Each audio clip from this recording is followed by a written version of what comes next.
Gabe, CTO of Deis. I'm basically a field CTO.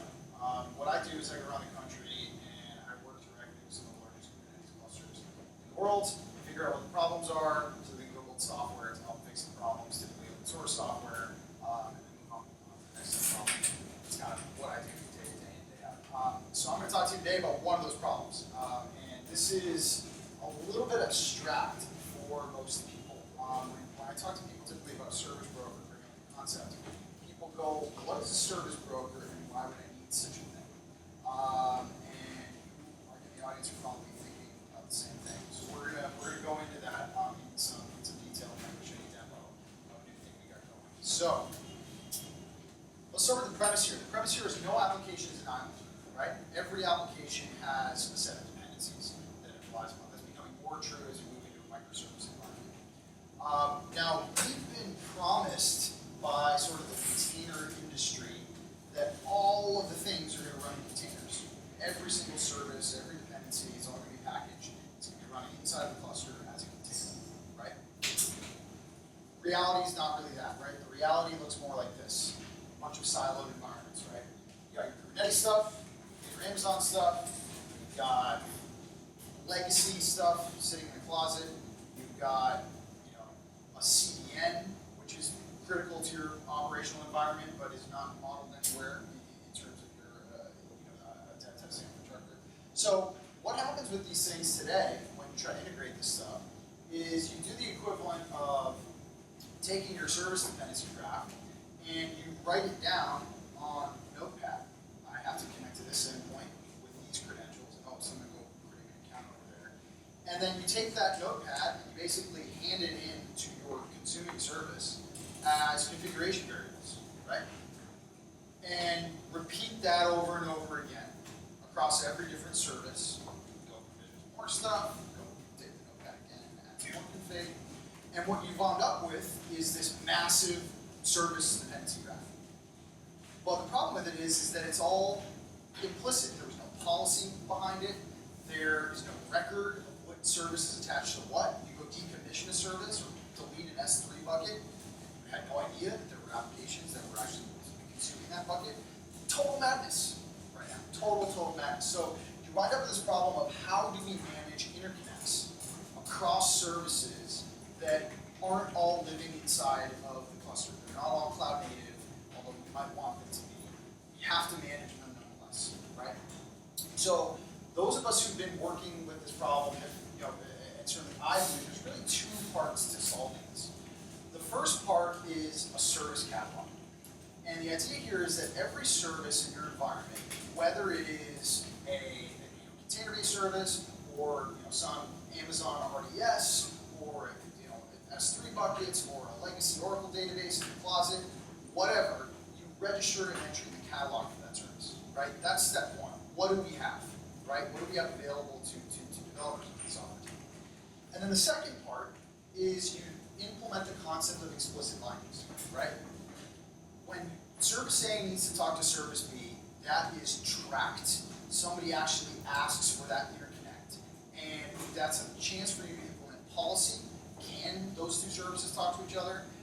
If so, maybe you open up SDN firewall rules. Maybe there's lots of different things you can do when you have an actual explicit hook.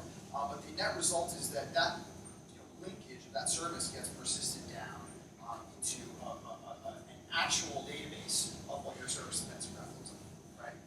I've seen people try and get at this problem with monitoring solutions, right? They'll monitor, this service looks like the network is talking over here. It looks like you draw a map. That's great. That's better than a lot of people have. But that's empirical, right? That's just what you can see from network traffic. It's not going to catch everything.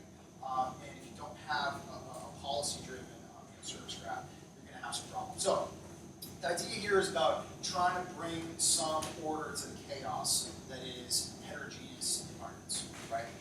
And that's why we built Steward. So Steward is prototype software, just to be very clear. This is work that we were doing as part of the Kubernetes Service Catalog SIG.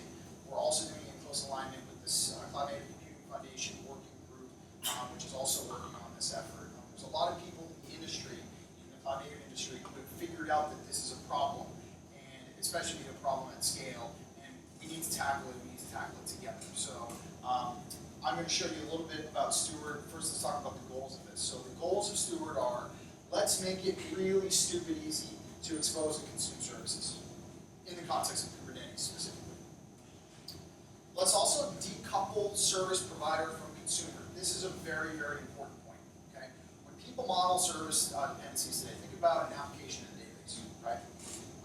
In this sort of world where everything runs in containers, you would say, or let's say Kubernetes as an example, you'd have a manifest for your app, like your Rails app, and then you'd have a manifest for your Postgres database that goes with that app. And those things are both referring to concrete implementations of those two services, right? A better model is to decouple the provider from the consumer and use what I like to call service by reference.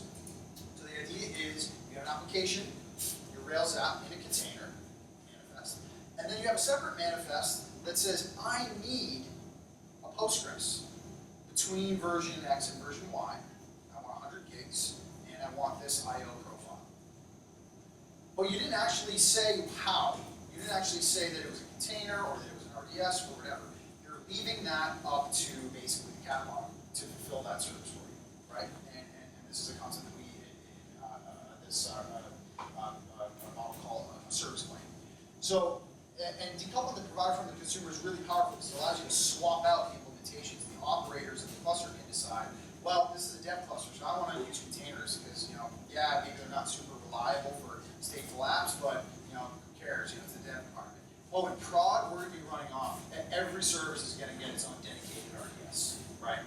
And the developer didn't have to make any changes to their app, right? That got fulfilled by the broker, right? And the last thing is we want to extend the Kubernetes API. This is really where sort of our work in the service catalog SIG diverges a bit from the work that's happening in the Cloud Foundry. The CNCF working group is mainly focused around the Cloud Foundry broker. We wanted to build something right off the bat that extended the Kubernetes API. We don't want to build another layer. We want to use the extensions, third-party extensions, so that this felt really natural. You can use kubectl to manage it, and all your existing Kubernetes tooling would just work in this model, right? And that, plus Kubernetes and the API design makes stuff like this possible, which is one of the reasons I love it. So how does it work, right? How does Steward work? Very simply, in terms of your cluster operator, you're going through this process. You're going to launch a Steward, step one. Steward is going to be responsible for fulfilling a type of service. So we think about, I'm going to demo an S3 bucket service in a minute, but let's think about an RDS service, right? Because I think that's a pretty nice example. So you launch a Steward process, and that Steward is going to basically be brokering RDS connections. Stewards do two things. They provision a service, which means give me a new instance of the thing, and then they do a bind, which means give me a logical slice of that includes credentials, right? So in the case of a database, provision would be give me a new RDS instance. Bind would be give me a logical database name plus a role, and usually password basically that I can use to bind that I can return back to the application, right? You might be wondering why are those separate things, right? Well, what happens if you want to run a multi-tenant service? Right? You want to run a multi-tenant service, you can make the provisioning a no-op, right? Because the database is already there, but you can continually bind to create more and more slices of your service. And that becomes very important as you start to apply this to, for example, microservices that are running around. The second thing it does when the Steward comes up is it announces its suite of services to the catalog. So in the Postgres example, RDS example, that might be Postgres small, medium, large. Right? Keep it simple. Okay?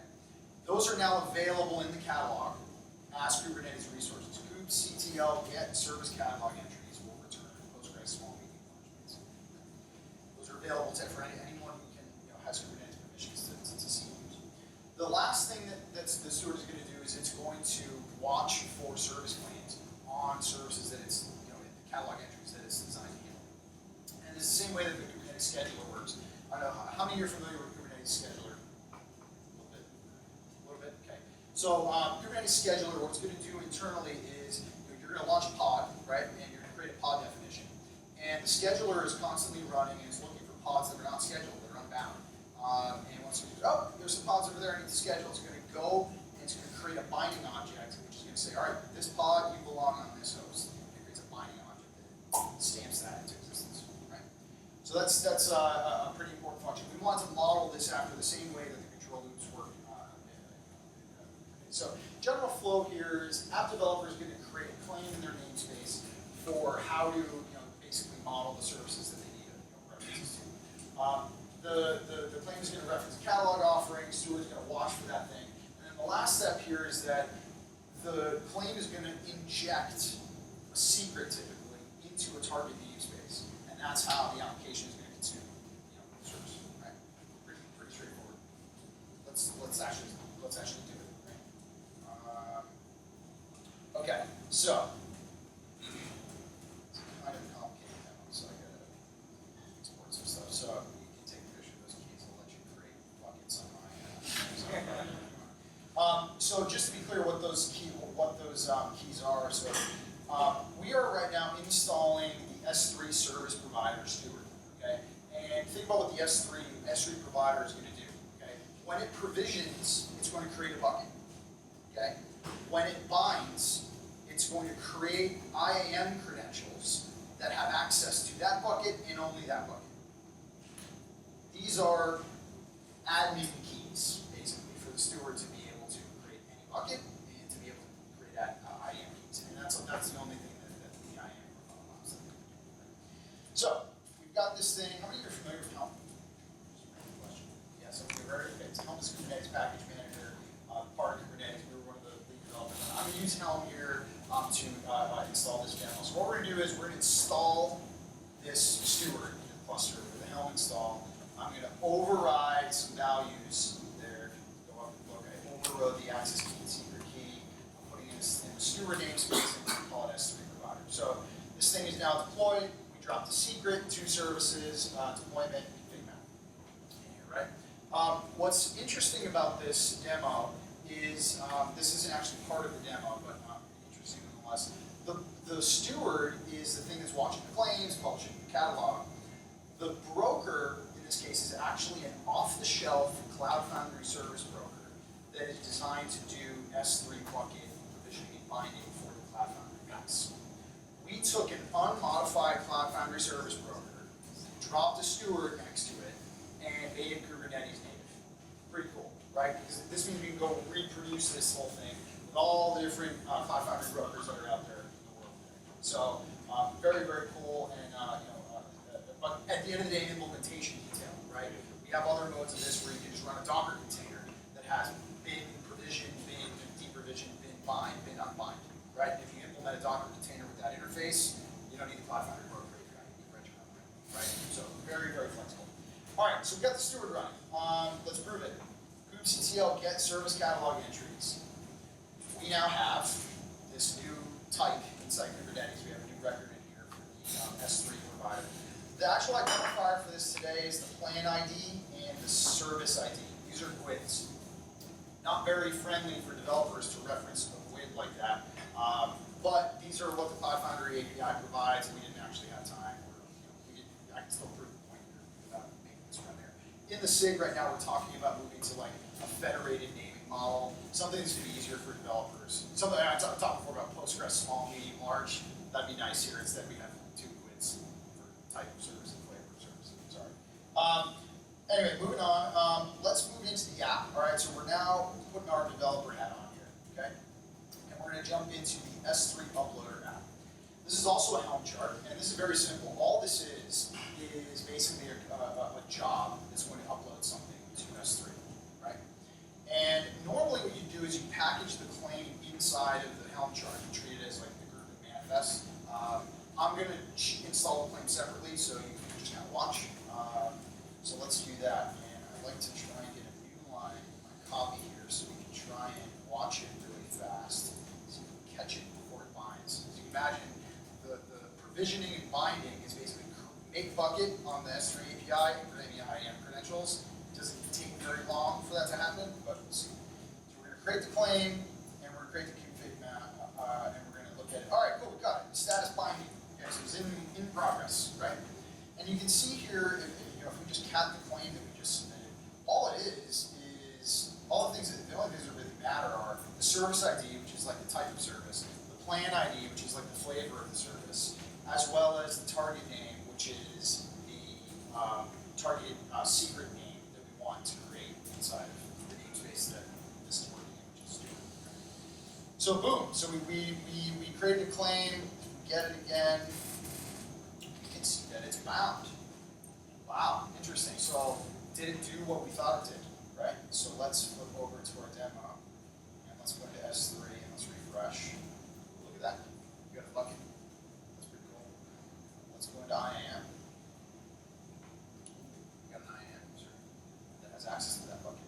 Okay. What I'm going to do now is I'm going to get the secret Steward demo in this namespace.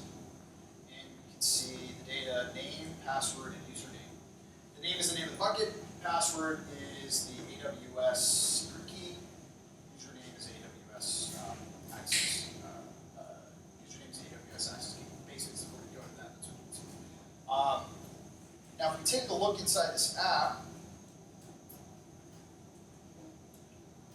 we can see that username, password, name are all injecting into environment variables that are basically the same environment variables that you'd be using if you had the AWS CLI on your laptop. So less the developers kind of hack on these things. So anyway, let's go ahead and install it. Let's see if this thing works. So we are going to helm install dots name S3 uploader into the Steward namespace. It is deployed, right? And so now we can get the pods, and we can see this job is completed. So we pull the logs from this guy, -n flag. Oh, God, it's so sick of typing -n namespace. So we can see bucket name, upload successful, e-tag, so let's go see what happened. So we go into S3, and we go, this, we got an image, and if we open this, you can see that the member of our team who built this is an Aussie, and this is what he decided to put in there. So there you go, working end-to-end. Developer able to consume an S3 bucket, provision and bind to that S3 bucket, and all the operations folks had to do was install this very, very simple Steward plan. Now, I want to make something very clear. This is completely under construction. As you can probably imagine, this stuff is kind of difficult for people to wrap their head around, right? People only, another way of saying this is people only realize they need a service catalog and service broker implementations until they've basically passed enough notes around, of configuration across different services to realize that they have this problem, right? Otherwise, it's like, why do I need this, right? And so we actually thought that it was going to be a lot more useful for us to, while we were discussing the implementation in the CNCF working group and in the service catalog work, discussing the API design, also go build a thing. Not only to show what we thought an implementation might look like, but also to help explain the concept to folks like yourselves, because I think this is really important. One thing that is really exciting to me is, cataloging your existing services, that's pretty cool. Cataloging all the heterogeneous things. Here's what's really exciting to me. What's really exciting to me is when you have your app teams start writing their own stewards to publish their microservices, right? So what you said, all right, every team, you're going to write a service, but you're also going to be in charge of writing a steward that's going to publish that catalog. Now you can get explicit bindings between all of the microservices in your environment, right? That's really powerful. That's arguably more powerful than maybe you can deal with passing paper around for Amazon backing services for a little while longer, right? Getting a handle around your actual microservices, that's really where the power in the future of this lies. But heavily under construction, don't touch this code. We're changing the APIs as fast as you can possibly imagine. And it's moving along pretty fast. So if you want to join the posse, there's two posses I mentioned, the CNCF working group, and there's also a Kubernetes-Native Service Catalog. Both are actively working in this direction. If you want to, what the goal of the SIG Service Catalog right now is defining the Kubernetes APIs for how we want to consume this thing. What the Cloud Foundry, what the CNCF working group is generally focused on is trying to use the Cloud Foundry Service Broker API as the layer of interoperability for how you write brokers. Because because that API is actually extremely well designed. It's proven itself in the wild at scale. There's a lot of existing reference implementations, things like that. So that's kind of two efforts going on that are extremely complementary. This is the one that we're building Steward sort of in the context of them. If you're interested in things like API design, I was going to talk about it, but I think I'd rather show you guys another demo real quick. It's a fast one.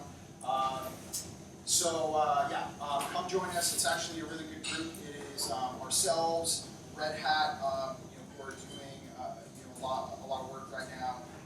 Google showed up with an implementation that they worked on with IBM of their kind of view of this. The Apprenda folks are also involved. It's a very nice effort. We're having a face-to-face meeting at the Deis offices in Boulder in a little while. That's a meeting open to the entire community. They're all welcome to come if you want to show up in our office. I'll here.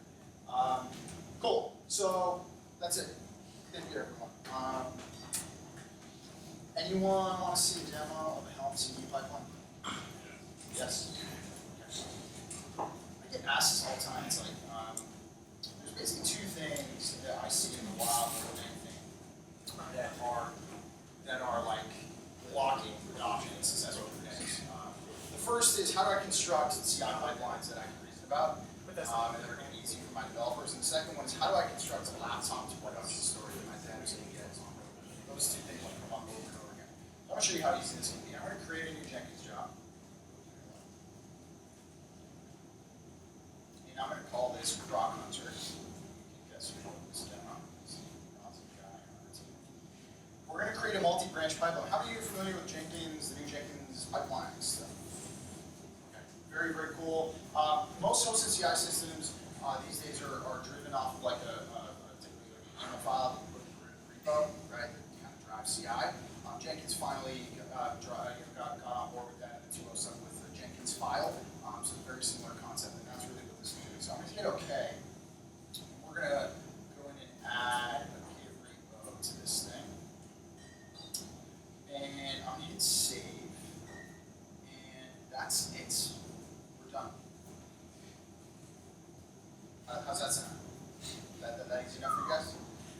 So what's actually happening here is we just enumerated all the branches that are in this repo. I only have a dev branch that has a pipeline in it. You can see that we are already off building the dev branch. And we'll open this job up here. You can just kind of watch the console out as it goes. And what I'll do is jump over to the repo and show you what's in here. So this is the Grok Hunter repo that we're deploying. And inside of this is a Helm chart. And this Helm chart contains all of the deployment automation, basically the manifests, for the dev instance tracked inside of version control, right? So inside of this template, if we open this up, you can see this is a service, right? But where all the fields are, there's actually Go template. Fills in here. So what Helm is really doing, and this is the deployment, this is where the magic happens, right? So this is like the container image that we want here. Notice this values.image tag, just as an example, right? So we go to the root of the chart and we take a look at this values.yaml file. You can see the default values for the service are tracked inside of the YAML file. Now this can get actually really crazy, arbitrarily nested, complex. You can vendor in other charts if you have interesting sort of chart by chart dependencies. It's very, very well designed. Actually, the lead architect on our team, Matt Butcher, he wrote the Go and Practice book and also wrote the Glide package manager. How many Go developers in the audience? Anyone use Glide package manager before? Yeah, so he was part of the team that built that. Helm is actually just another package manager, it turns out, just one for Kubernetes, so it wasn't much work, I guess, for me to switch. But you can see image and image tag are the only things we need to update here. So let's take a look at the actual Jenkins manifest. And so we're going to switch over to the dev branch. So we'll take a look at this Jenkins file. Jenkins files are really groovy, kind of groovy language. Not really into these JVM scripting languages, but that's how it's cool. If you go down and look at the deploy stage here, this is kind of where the magic happens. This line here is the important one. Helm upgrade path to the chart, and then set some override variables, right? We just built an image, so we're going to want to use that one instead of the one that's the default in the chart, right? Because we just built and published an image, so let's override the manifest with that thing. We might also want to override some of these things if we want to put into the chart namespace. So, sorry, the cross country namespace. Let's jump over here so we can see that that command ran, and what it did was it deployed this thing. And you'll notice that the release cross country does not exist. Installing it now is a flag we just added. You can upgrade, and if the thing doesn't exist yet, it knows to create it. Therefore, it's all stateless. You have to script around. If it exists, then install. Otherwise, upgrade. It does it all for free. So this thing's deployed. You'll notice that for the service, the external IP is still pending. But if we flip over here to the watch I'm doing, you can see it got assigned. Right? So I will open this up in a browser, and we will start Croc Hunter. Around here, and choose the Crocs. The thing I don't like about this game is that you never die. I was expecting that the Crocs were going to eat you, but that's not part of the game. So, what I'm going to do in the background here is I'm going to show you a continuous deployment. I'm just going to go put this quick build now. I am actually parameterizing this version number right here off of the Jenkins build number, just because it makes for an easy demo, but it shows kind of the CD workflow. And actually, good thing to do is to just sit here and wait until it eventually gets to the roll and deploy. You can watch it do the roll and deploy, and you can see this here at that time. So the last thing I want to talk about this is, all the demos have like a nice reveal at the end, right? So I'll try this out. Tell me if it fits. This Jenkins is actually running. It is itself a Helm chart that lives inside the Kubernetes charts repo. You can find it in the stable Kubernetes charts. Under this Jenkins Helm chart, ton of configuration tunable for this thing. But the coolest thing about it is that there are no slaves by default. With Jenkins, if you install it by default, there are no slaves. How do you build stuff? You run the build with the master. No, actually, it will dynamically use Kubernetes pods. So as we get to the build stage, if I do a k-get pods, we can see Jenkins here, and we can see the node executor that this is actually running. It just got dynamically spun up on Kubernetes cluster. No more build queue problems. Gone. Right? Pretty cool. So let's watch over here. Let's see. Oh, was that just the end of the rolling deploy? Yeah, it was the end of the rolling deploy. Okay, so let's go. Oh no, here it is. It's going now. Okay, rolling deploy. Let's refresh. Croc-Hunter version 2. There you go. Continuous deployment pipelines are gone. Cool. All right. Thanks, everyone.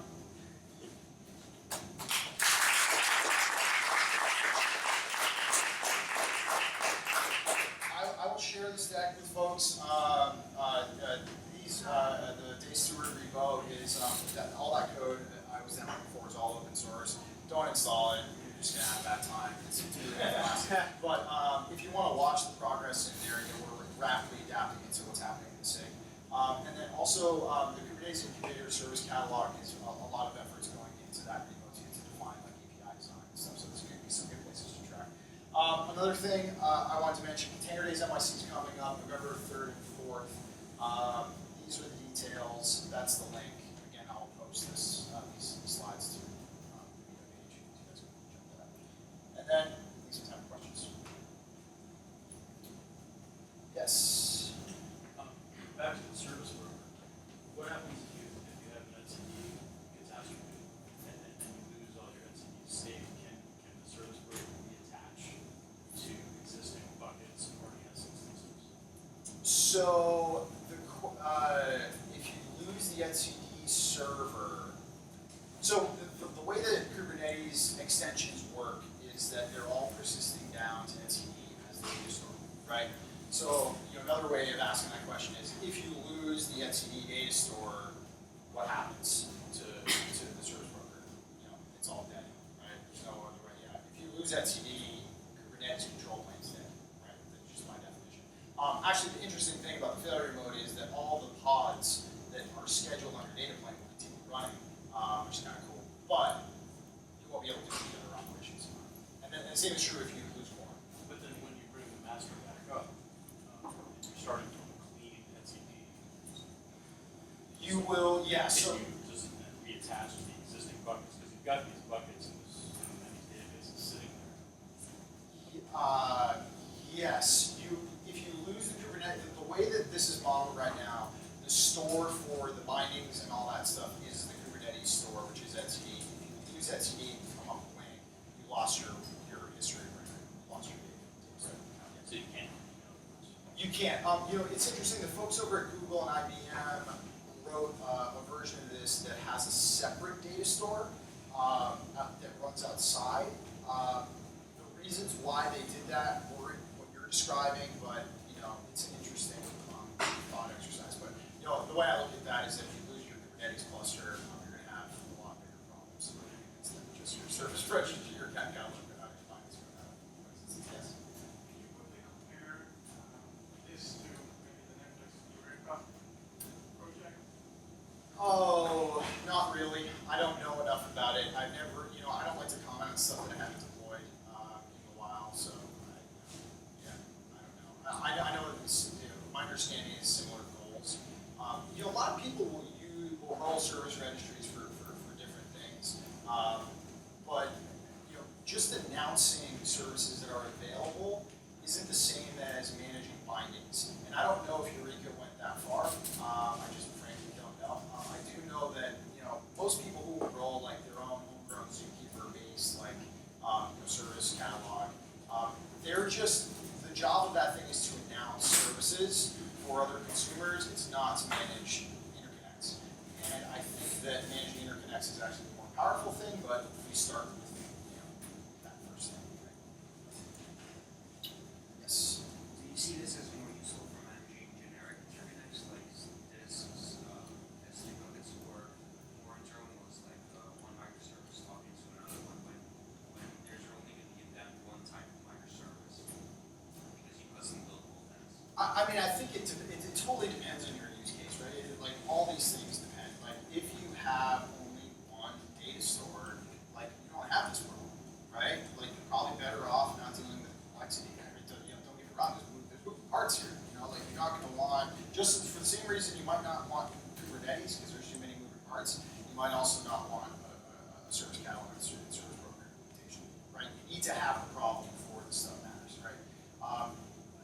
So I would say that if you have microservice sprawl, we deal with customers that have graphs of 50 plus microservices, and a call into the head node is going to pong 20 services before you get a response back.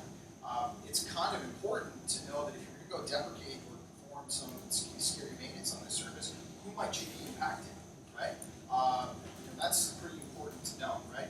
If you are running a Rails app that is just going in and talking to the database and coming back out, does that really matter, right? You need to ask that. What happens when service managed services are available with major tools? Yeah, so if I understand the question, is what happens if like the stewards and the sort of the catalog infrastructure goes down, right? When a broker wants to find some service like they find this service. The claim will stay in an unbound state, and you will never get the secret injected.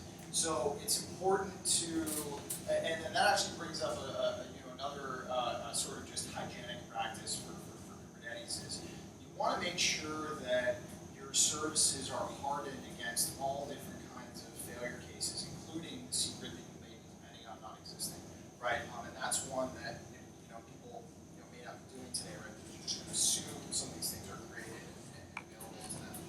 It's the same reason you want to do deep health checking in your services, right? You want to make sure that your health check is going to traverse all of the services that it needs, in sort of its view of the world, right?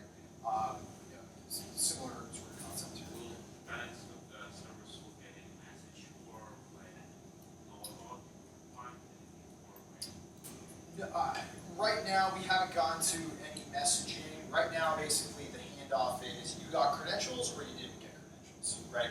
And the credentials come in the form of a secret. That's the extent of it. I actually think a notification system would be a really cool thing to layer into this, but I need to see requirements and we need to hash it out. That's one of the cool things about like working in the context of the SIG is like you could drop that idea and be like, hey, I have a use case, where I really like to know that one of my services went down, not just like can we include that somehow into the API design, right? I actually think that's interesting. Come join the next meeting. They're on Mondays. Yeah. Quick one. Assuming this keeps evolving, do you see the Kubernetes exist versus evolving claims being merged into a So I have a whole thing that I wasn't going to go into about how we took inspiration on the API design. So API design is rapidly evolving. You kind of, if you're familiar with claims, we modeled this API after the persistent volume claim process. It works really well. People seem to like it. It solves pretty similar problems. And so we're trying to just reuse what works in the context of Kubernetes. But I'm sorry, your question was exactly, what was it? Do you see them coming together, merging into one API instead of V1 extension versus evolving claim? That's it. So you're talking about a generic claim API? Because you mentioned a generic claim for a generic steward for RDS and a steward for, let's say, That's a really fascinating idea. I don't know is the answer, but I'll probably bring it up. Yeah, no, it's a good idea. I think that there is so many similarities, and there's a lot of reasons why we would want to reuse some of that stuff. We can talk about how storage class and service class are the same, persistent volume and service instance are really the same, persistent volume claim and service instance claim are really the same. So we want that there is evidence that maybe you can coalesce these things. The question is. So is this documented in the service instance claim? Do you have any documentation in the Kubernetes GitHub?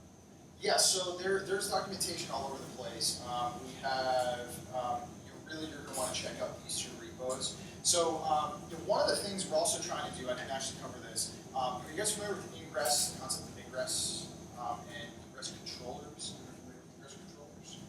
So the idea with ingress in Kubernetes is you define like how you want your routing, like path-based routing or hosting routing, that sort of thing in a manifest. But how that gets fulfilled is left up to an ingress controller implementation. And they separated those two things. It's like, here's the API, and how you fulfill that API is up to you. Same thing with the scheduler, technically, right? You roll your own scheduler that creates bindings, right? We want to do the same thing with this, right? So what we want is for there to be the API of claims and the catalog and service instances, and then we want to have Steward be an implementation of a service instance controller. So I think what the API is being discussed right now. And that way anyone can roll their own. Maybe one is a Cloud Foundry-centric one, and another one is Helm-centric, and another one just called Docker. I don't know, like, there's lots of reasons why you want to give people flexibility to write their own. Right? So API design is paramount. Yes. I mean, the couple of questions, it's not well thought out, but you see this service broker kind of merging or absorbing some of the functionality from API gateway. I mean, do you see that it's going towards that and bringing in those functionality into service broker in the future? I mean, Well, I'm not sure what you mean by functionality of API. because this is it's became kind of hub for discovery and binding, and then we have others API again, which is like outboard kind of managing like all outbound also the inbound thing from external things. Do you see that this evolving into more? Well, so I guess the way I'd answer that question is something needs to be the source of truth for managing all the heterogeneous environments, right?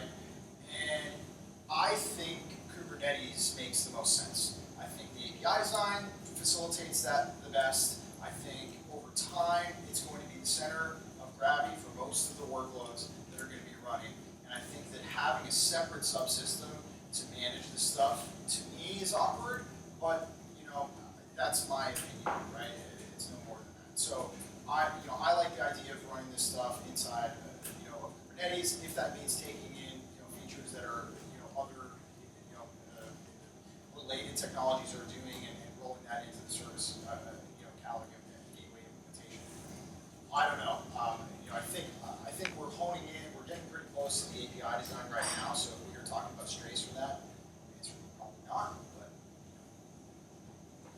now that the controller is like Spring has big components, say components. Basically, those components consume or provide for the same time. There's external tools which like figure out the connections. You can run it or deploy and connect. yes, you're talking about dependency injection, Yes. style frameworks. Yeah, there is, the idea of doing like a fulfills provides thing is useful. The problem is we're trying to solve this in a federated model. So, the thing I want to be careful of is fulfills Postgres might mean something on my cluster, but it might mean something different on someone else's cluster. So really trying to come up with like a naming convention that everyone can agree on is, I think, different. And dependency injection, maybe a little bit got at that with like the job class naming, convention. But I think that's an admirable goal. And I think that really goes to how you name services. All right, cool guys. So I'll be around for a little bit if you all have questions. Enjoy the MMA fight later. And thanks for having me. One more round of